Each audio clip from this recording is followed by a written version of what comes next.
My name is Heather Holliday, and I am a professional sword swallower. The second I got on the stage, I just kind of went straight into it and swallowed not one, but two solid steel swords at the same time.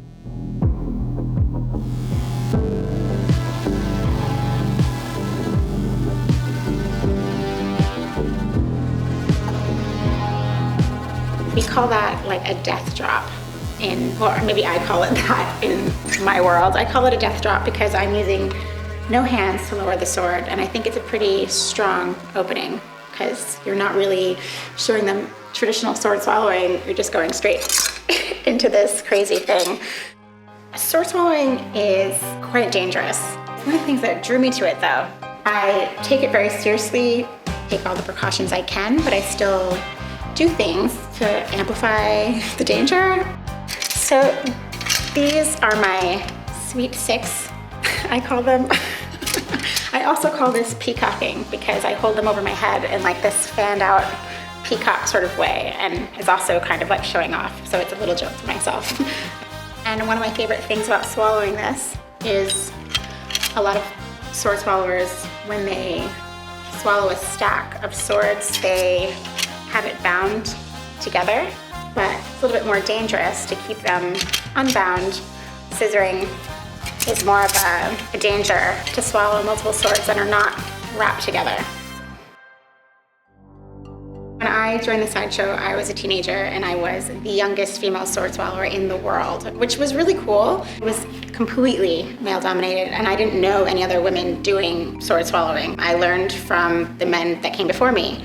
And I just kind of wanted to do the hardest and the most dangerous stunts. I wasn't really interested in doing the cute stuff. I recently started working on regurgitation, and I swallow it, and then I pull it back out again. Do you want to see?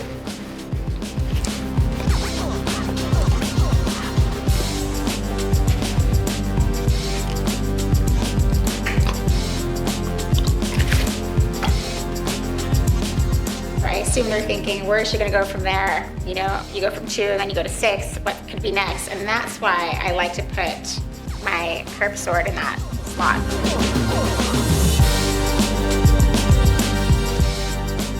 Swallowing the sword is different and unique to me because I'm the only person that does it laying down. I'm the only person that does it on the floor. A lot of people, when they present a curved sword, and the first time I've ever saw a person do it, they stand up and do it to the side. And so I decided to do it laying down, and it had never been done before.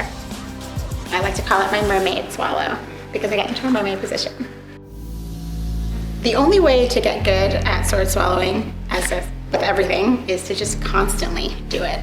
So working in Coney Island, I did 10 shows a day. It would be like 50 shows a week. And with that sort of repetition, it just got really easy. It was almost like boot camp. After the performance, I then got a chance to go for my actual record attempt with the glass neon light bulb. This is a glass neon light bulb, the same one you would see outside of a sign shop in like the 70s. And it's pretty dangerous. There's neon gases running through here. It's glass. One false step and it will shatter inside of me. So this is quite a big deal. And I feel like it is the longest one. And I feel like when you watch me perform, you can see that it's pretty much the entire length of my torso. I just had to remember to breathe and take it slowly, and yeah, voila. So I was really excited when it was time and they presented me with the actual certificate. You know, the certificate is like the big thing. But then they brought out another record for me. So the second record they surprised me with was the deepest curve in a sword while seated. And that was my mermaid swallow. You know, I walked away beaming, I was really excited, and you can't help but start bubbling with more ideas, and I can't wait to come back. Wow, I cannot believe I got 2. I came for 1, I got 2. Ah, literally, thank you. My advice to any young people starting out in the circus industry is to have an open mind and be inspired, but be yourself. And that is one of the things that's worked for me, is not looking around and saying, oh, that worked really well for that person. I want to do that. But having the creativity to put your own stamp on something